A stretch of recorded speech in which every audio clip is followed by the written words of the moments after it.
And good morning, everyone. How in the world are you? I hope you're having a fantastic Thursday so far. I'm running just a tad late due to some reading here in this book I've told you about, Covenant and the Metaphor, Divine Marriage, and Biblical Thought. I got wrapped up studying in that and forgot what time it was. Well, anyway, thanks so much for joining me. My name is Don K. Preston. I am the president of Preterist Research Institute of Ardmore, Oklahoma. This is what I call my morning musings. Before we get into Thessalonians, get back to it, I want to remind you of my very special offer, an introductory offer on my 15-lesson DVD series on Acts 1, 9 to 11, and the promise of the angel that Christ would come, quote, in like manner. Now, that's normally taken to mean that he has to come back in a physical body of a physical man. Pardon me, but that simply is not correct. There's not another study out there like this anywhere, unparalleled, in-depth, comprehensive study of this passage. Regular price is $44.95 plus $4.95 shipping until the end of March 2015, which is only a few days away now. I'm offering this to you for $35 post-paid. I mean, that's a very significant savings. Go to my website, eschatology.org or bibleprophecy.com, get my email address, go to PayPal, send me $35, and say, Don, I want to take advantage of your offer on the Acts 1 series. That will save you almost $15. So, again, you only have a few days left, so you need to take advantage of that because, once again, the offer ends at the end of March 2015. Acts 1, 9 to 11, 15 lessons on he shall come in like manner. Okay, we're looking at Paul's statement in 1 Thessalonians chapter 4, verse 16, that Christ would come with a shout, with the voice of the archangel, and with the sound of the trumpet. Now, this is the time of the resurrection. You'll need to go back to my previous installment, my previous video, in order to understand more fully what I'm about to present to you. Paul's reference to the sounding of the trumpet at the time of the resurrection is a direct echo of the Old Covenant feast days of Israel. Here's why. The last three feast days of Old Covenant Israel's festal calendar were Rosh Hashanah, which was the Feast of Trumpets, to sound the judgment, finishing of atonement, resurrection. Okay? Now remember, Paul said he preached nothing but the hope of Israel found in the Old Testament. Acts 24, 14 and following. His doctrine of the resurrection was found in the Old Testament. Well, those Old Covenant feast days foreshadowed the resurrection.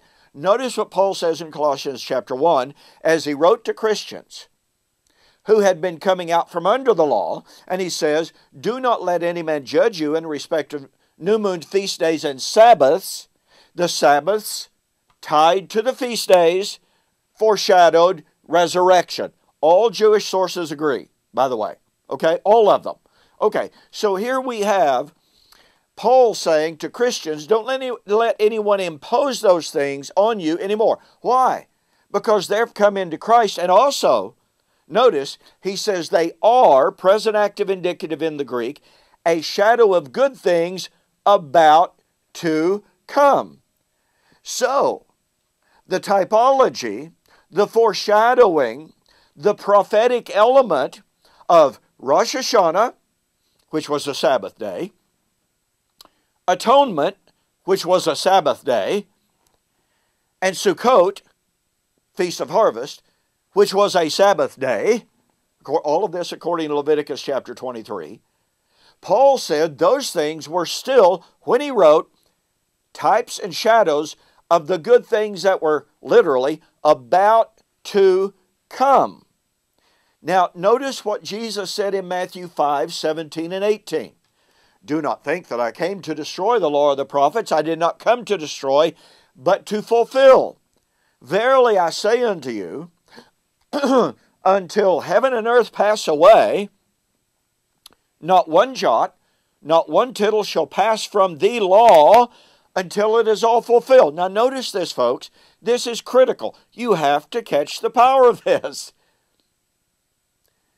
Feast of Trumpet, Rosh Hashanah, Atonement, Sukkot, were inherent fundamental aspect and part of the law. Who would doubt that? Okay. Jesus said, until every jot, every tittle of the law, and that includes the Sabbaths of Rosh Hashanah, Atonement, and Sukkot, until every jot and every tittle was brought to pass, came to its reality, came to its fulfillment, not one single iota of those new moons, feast days, and Sabbaths would pass away. Do you know what that means? It means that when Paul in 1 Thessalonians chapter 4, as he alludes to the sounding of the trumpet, which harkens back to Israel's feast days, harkens back to the law, it means that unless that has come to pass, then every single one of the new moons, the feast days, and the Sabbaths is still binding today. But you see, Paul said that the good things, that those things typified, foreshadowed, and prophesied, Paul, when writing Colossians at about 61, 62 AD, he said those things were about to be fulfilled, agreeing perfectly with Paul in 1 Thessalonians chapter 4, when he said, those of us who are, present active indicative, and alive until the parousia, until the sounding of the trumpet, in fulfillment of Rosh Hashanah, in fulfillment of the atonement, in fulfillment of the Feast of Sukkot. You see that? It's fantastic. Hey, don't forget to get a copy of my book, We Shall Meet Him in the Air, The Wedding of the King of Kings. This is a fantastic book, absolutely full of material that you will not find anywhere else. It is the first, it is the only full preterist commentary on 1 Thessalonians chapter 4 that I'm aware of. Okay? You really need a copy of this. Go to my website, eschatology.org, bibleprophecy.com, order We Shall Meet Him in the Air, say that you saw the offer on YouTube and Facebook, and I'll refund your shipping.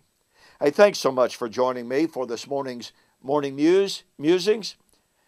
Hope you have a fantastic weekend, and Lord willing, we'll see you on Monday.